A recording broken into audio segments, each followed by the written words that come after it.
नमस्ते। आज आप सभी के समक्ष अयोध्या सिंह उपाध्याय हरिओध द्वारा रचित प्रिय प्रवास महाकाव्य के छठे सर्ग के कुछ छंद लेकर आपके समक्ष उपस्थित हूँ। यह महाकाव्य हिंदी साहित्य में खड़ी बोली में लिखा गया एक श्रेष्ठ महाकाव्य है। इस महाकाव्य में 17 सर्ग हैं और आपके पाठ्यक्रम में छठे सर्ग के कुछ छंद शामिल किए गए हैं। यह इस महाकाव्य का हरिओध जी ने पहले ब्रजांगना विलाप ढंग से सुनिए नामक इस काव्य का ब्रजांगना विलाप काव्य रखा था। बाद में उन्होंने और उसका प्रिय प्रवास नाम कर दिया, जो कि सर्वथा और अधिक उपयुक्त शीर्षक जान पड़ा। इस तरह से इस महाकाव्य में ब्रज निवासियों के पीड़ा, उनका दुख चित्रित किया गया है। मथुरा में जाने के बाद कृष्ण ब्रज लौटकर नहीं आए। ब्रजवासी उनके बिना एक एक पल बड़ी मुश्किल से बिता रहे थे। राधा की भी दशा ठीक नहीं थी। ब्रज में कृष्ण के बिना वहाँ के लोग कैसे विकल हैं, क्या सोचते हैं, कैसे उनका जीवन यापन हो रहा है, इन सब को खड़ी बोली में चित्रित करने का श्रेय श्री अयोध्या सिंह उपाध्याय हरिओध का है, जिन्होंने प्रिय प्रवास लिखकर हिंदी साहित्य को न केवल समृद्ध किया है बल्कि एक अमूल्य धरोहर प्रदान की है। वो भी खड़ी बोली को एक बहुत ऊंचे मुकाम पर पहुंचाने में अपना महत्वपूर्ण योगदान कवि ने किया है। तो और अधिक समय न लगाकर इनके द्वारा रचित छंद जो आपके पाठ्यक्रम में संकलित हैं, एक एक की व्याख्या देखते हैं। और आपको अगर अपनी कोई क्वेरीज रखनी हो तो आप यूट्यूब वीडियो में रख सकते हैं या फ़ोन के द्वारा आप अपनी समस्या रख सकते हैं। तो लीजिए, प्रस्तुत है उनके छंद। मंद क्रांता छंद छठे सर्ग का पहला छंद है। धीरे धीरे दिन गत हुआ, पद्मिनी नाथ डूबे, आई दोषा फिर गत हुई, दूसरा बार आया। यों ही बीती विपुल घटिका, ओ कई बार बीते, आया कोई न मधुपुर से, ओ न गोपाल आए। कविवर उपाध्याय जी हरिओध जी कहते हैं कि कृष्ण के इंतजार में धीरे धीरे वह दिन भी चला गया। पद्मनाथ का मतलब यहाँ सूर्य से है और सूर्यास्त हो गया, दिन पूरा बीत गया, पर कृष्ण का न कोई संदेश आया और न ही वे आए। इस प्रकार संध्या होने के बाद रात्रि हो आई। आई दोषा फिर गत हुई, यानी रात आई। धीरे धीरे वो रात भी इंतज़ार करते करते बीत गई। फिर दूसरा बार आया, यानी दूसरा दिन आ गया। इस तरह से ब्रजवासी रात और दिन कृष्ण का इंतज़ार कर रहे हैं। कृष्ण का कोई समाचार उन तक नहीं आया है। वे बड़े दुखी हैं, बेहाल हैं। कविवर उनके दुख का, उनकी पीड़ा का चित्रण करते हुए कहते हैं, यो ही बीती विपुल घटिका, ओ कई बार बीते। कवि कहते हैं कि इसी प्रकार अनेक घड़ियाँ बीत गई। रात का इंतज़ार करते करते सुबह हो गई, सुबह इंतज़ार करते करते शाम हो गई और फिर रात हो गई। इस तरह से कई बार यानी कई दिन, कई दिवस बीत गए, पर आया कोई न मधुपुर से, यानी मधुपुर यानी मथुरा से न तो कोई आया न कोई समाचार आया। इस तरह से गोपाल के दर्शनों के बिना वहाँ के निवासी बड़े व्याकुल हैं, बड़े दुखी हैं। इसी क्रम में कवि दूसरे छंद में कहते हैं, जो जो होते दिवस गत थे, क्लेश था वृद्धि पाता, उत्कंठा थी अधिक बढ़ती, व्यग्रता थी सताती, आती होके उदयपुर में घोर उद्विग्नता थी, देखे जाते सकल ब्रज के लोग उद्भ्रांत से थे। कवि कहते हैं, जो जो होते दिवसगत, जैसे जैसे दिन बीतते गए, कृष्ण का कोई संदेश न पाकर वहाँ के निवासियों का दुख, क्लेश, उनकी पीड़ा दिन प्रतिदिन बढ़ती जा रही थी। उत्कंठा थी अधिक बढ़ती, व्यग्रता थी सताती, और उनके मन की उत्कंठा और अधिक बढ़ती जा रही थी। उनकी व्याकुलता उनको बहुत अधिक परेशान करती थी, क्योंकि वे सोचते थे कि बहुत दिन हो गए, पता नहीं कृष्ण आएंगे या नहीं आएंगे। अगर नहीं आए तो उनकी क्या स्थिति होगी, वे कैसे जीवन जिएंगे। इस प्रकार की चिंताओं से उनके मन को आशंकाएं सदा घेरे रहती थी, और एक दूसरे के सामने अपनी परेशानियां बता कर के दिन काटते थे। होती आके उदयवीर में, होती आके उदयपुर में घोर उद्विग्नता थी, यानी उनके मन में अनेक प्रकार की आशंकाएं घिर जाती थी, मन परेशान हो जाता था। देखे जाते सकल ब्रज के लोग उद्भ्रांत से थे। कविवर कहते हैं, इस प्रकार अनेक प्रकार की चिंता करते हुए ब्रज के लोग अनेक प्रकार की शंकाओं से घिरे हुए दिखाई दे रहे थे, भ्रांत से इधर उधर डोलते थे, जैसे मानो उनका कुछ खो गया हो। इसी प्रकार चारों दिशाओं में ब्रज के लोग घूमते रहते थे, गोपाल का इंतज़ार करते रहते थे, क्या पता किस दिशा से गोपाल मथुरा आ जाए। इस प्रकार इन दोनों छंदों में खड़ी बोली हिंदी का बहुत सुंदर प्रयोग देखने को मिलता है। मंदाक्रांता छंद है, छंद की यति गति बहुत सुंदर है, और कविता में गीतात्मकता का मुख्य स्वर दिखाई देता है। नेक्स्ट छंद में देखिए क्या कहते हैं, खाते पीते गमन करते बैठते और सोते, आते जाते विपिन भ्रमते गोधनों को चराते, देते लेते सकल ब्रज की मेदिनी वासियों के, जी में होता उदय यह था क्यों नहीं शाम आए। कविवर कहते हैं कि ब्रजवासी खाते समय, पीते समय, गमन यानी चलते समय, और बैठते समय और सोते समय, और वन में भ्रमण करते समय, इधर उधर आते जाते समय, और गोधन यानी गायों को चराते समय हमेशा उनके मन में एक ही बात रहती थी कि गोपाल कब आएंगे, क्या कोई समाचार उनका आएगा, क्या कोई आया है जो शुभ समाचार लेकर आए हो। इसी प्रकार कहते, देते लेते सकल ब्रज की मेदिनी वासियों के, मेदिनी वासियों का मतलब ब्रज भूमि है, तो ब्रज भूमि के जो भी निवासी हैं वो लेते देते यानी संसार का व्यवहार करते समय भी कृष्ण को नहीं भूलते थे। जी में होता उदय यह था क्यों नहीं शाम आए। हर पल उनके मन में एक ही बात रहती थी कि आखिर शाम क्यों नहीं आए, उनसे हमसे क्या गलती हो गई है जो कृष्ण ने हमें अब तक दर्शन नहीं दिए हैं।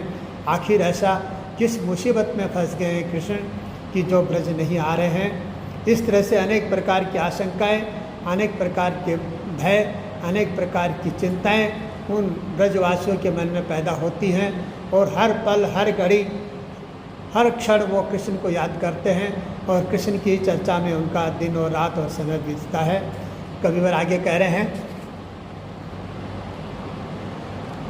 दो प्राणी भी ब्रज अवनी के साथ जो बैठते थे, तो आने की न मधुबन से बात ही चलाते थे। पूछा जाता प्रतिपल मिथ, व्यग्रता से यही था, दोनों प्यारे कुंवर अब लौट के क्यों न आए। कविवर उपाध्याय हरिओत जी कहते हैं कि ब्रज के निवासी हर पल कृष्ण की याद करते थे, कह रहे हैं कि दो प्राणी भी ब्रज अवनी के साथ जो चलते थे, कहते हैं दो व्यक्ति भी जब भूमि पर कहीं जा रहे होते थे, एक साथ बैठते थे, तो आने की न मधुबन से बात ही यूँ चलाते थे। जब भी दो आदमी कभी कहीं बैठते थे या चलते थे तो सिर्फ उनकी बातचीत का एक ही विषय होता था कि आखिर मधुबन यानी मथुरा से गोपाल क्यों नहीं आए, आखिर क्या कारण है। पूछा जाता प्रतिपल मिथ्य, व्यग्रता से यही था। हर इंसान, हर व्यक्ति ब्रजवासी हर इंसान से यही बात पूछता था, बड़ी व्यग्रता के साथ कहता था, दोनों प्यारे कुंवर अब ओ लौट के क्यों न आए। सब एक दूसरे से ही पूछते थे, हमारे प्राणों से प्रिय दोनों कुंवर बलराम और कृष्ण अब तक आखिर क्यों नहीं लौट के आए, आखिर किस समस्या ने आप उनको घेर लिया है, या हमसे कोई ऐसी गलती हो गई है जिसके कारण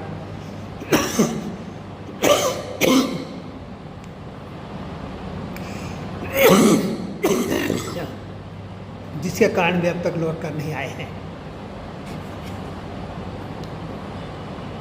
आवासों में, सुपरिसर में, द्वार में, बैठकों में, बाजारों में, विपणी सब में, मंदिरों में, मठों में आने की न ब्रजधन के बात फैली हुई थी। कुंजों में और सकल पथ में, बाग में और वनों में। कवि कह रहे हैं कि ब्रजवासी हर पल कृष्ण की याद करते थे। ऐसा कोई समय, ऐसा कोई पल, ऐसा कोई स्थान नहीं था जहाँ वो कृष्ण की चर्चा नहीं करते थे। इसी प्रसंग में कविवर कह रहे हैं, आवासों में यानी घरों के अंदर, सुपरिसर यानी आंगन के अंदर, घर के द्वार के ऊपर, घर की बैठकों में, बाजारों में, विपणन यानी दुकानों में, मंदिरों में, मठों में आने की न ब्रजधन के बात फैली हुई थी। सभी जगह एक ही बात फैली थी, आखिर ब्रज के अमूल्य धन यानी गोपाल क्यों नहीं आए। कुंजों में वो, सकल पथ में, बाग में वो, वनों में। कवि कहते हैं कि वहाँ के कुंजों में और समस्त रास्तों में और समस्त बाग बगीचों में एक ही बात सुनाई देती थी। लोग आपस में पूछा करते थे कि आखिर हमारे प्रिय धन जिनके बिना हमारे प्राण निकले जा रहे हैं, आखिर वे श्याम, आखिर वो गोपाल क्यों नहीं आए, क्यों नहीं हमें दर्शन दिए, आखिर ऐसी क्या समस्या उनके सामने आ पड़ी है जो अब तक उनके दर्शन नहीं हुए हैं। इसी प्रसंग में अगले छंद में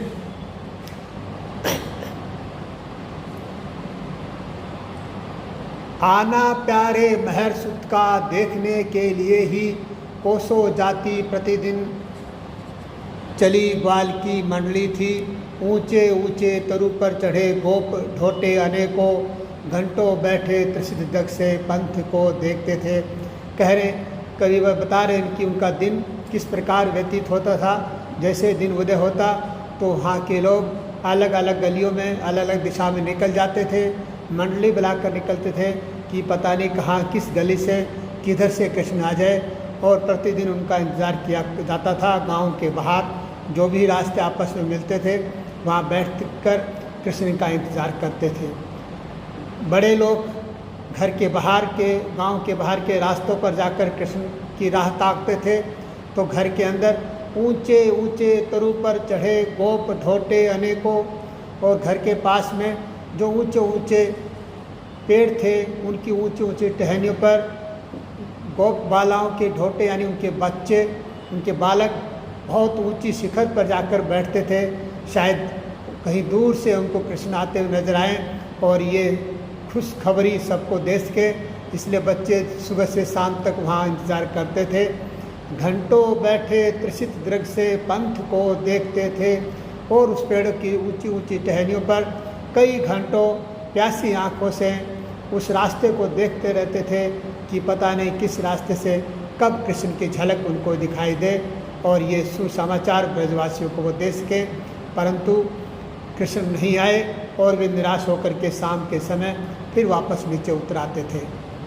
कवि प्रसंग वही है, मंदक्रांता छंद है और भाषा वही खड़ी बोली हिंदी है, और ब्रजवासियों के विरह का चित्रण कवि ने इन छंदों में किया है। कवि आगे कह रहे हैं, आगे बैठी निज सदन की मुक्त ऊंची छतों में, मोखों में आप पथदर्शी बने दिव्य वातायनों से में, नाना भावों विवश विकला उन्मना नारियों की दो ही आंखें सहस बन के देखती पंथ को यो थी। कभी कह रहे कि गांव के लोग तो गांव के बाहर के रास्तों में जाकर बैठ जाते थे, इंतज़ार करते थे, और घर के अंदर, घर के द्वार पर, घर के बाहर बड़े ऊंचे ऊंचे पेड़ों पर उनके बच्चे बैठ कर के इंतज़ार करते थे। महिलाओं को भी चूँकि अपने घर के भी काम काज करने होते थे, इसलिए वो ज़्यादा दूर बाहर नहीं जा सकती थी। वे अपने, उनके लिए कवि कह रहे हैं, आके बैठी निज सदन की मुक्त ऊंची छतों में। वे अपने छोटे मोट के आवश्यक काम निपटा करके अपने घर की ऊंची छत पर आकर बैठ जाते थे। मतलब ये कि अपने घर के अंदर जो सबसे ऊंचा स्थान था छत पर, वहाँ आकर के वहाँ की स्त्रियाँ आकर बैठ जाती थी। मोखों में आप पथदर्शी बने दिव्य वातायनों में, और जहाँ उन छतों के झरोखे लगे हुए थे, उन छतों की दीवारों में जो झरोखे थे उनके सामने आकर के बैठती थी, और वहाँ से वो स्त्रियाँ, वो गोपियाँ कृष्ण के आने का इंतज़ार करती थी। रास्ते की तरफ उनकी दृष्टि ताकती रहती थी, पता नहीं उनको कब कृष्ण के दर्शन हो जाएं। नाना भावों विवश विकल उन्मना नारियों की, कवि कह रहे कि अनेक प्रकार के, इस प्रकार के व्यवस्थापूर्ण भाव लेकर के वो नारियां उन झरोखों में बैठ कर के इंतज़ार करती थी। दो ही आंखें सहस बन के देखती पंथ को थी। वे अपनी दोनों आँखों से लगातार उस रास्ते को निहारती रहती थी जिस रास्ते से कृष्ण को आना था, या जो रास्ता मथुरा की तरफ से ब्रज की तरफ आता था, उस रास्ते पर टकटकी लगा करके ब्रज की जो गोपियाँ हैं वो अपने घर के झरोखों में बैठ करके उनका इंतज़ार करती थी, परंतु कृष्ण नहीं आए।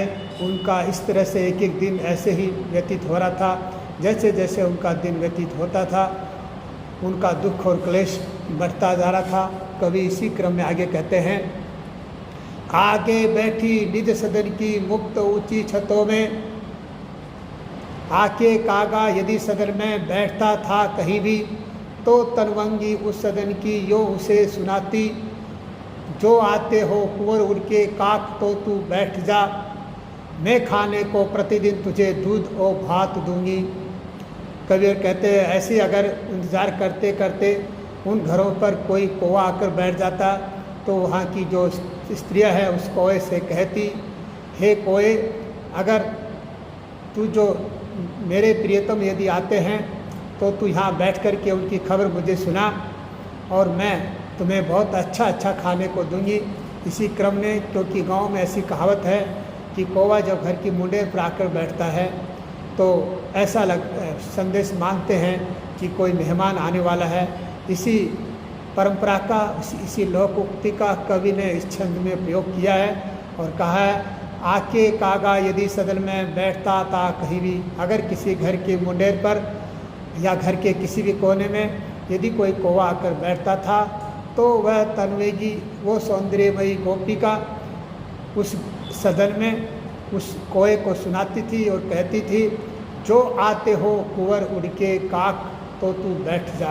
कहती है, कौए, अगर मेरे प्रियतम श्याम गोपाल यदि मथुरा से आने वाले हैं तो तू एक बार उड़ जा और फिर वापस आके बैठ जा, जिससे मैं समझ जाऊंगी कि मेरे प्रियतम आज आने वाले हैं।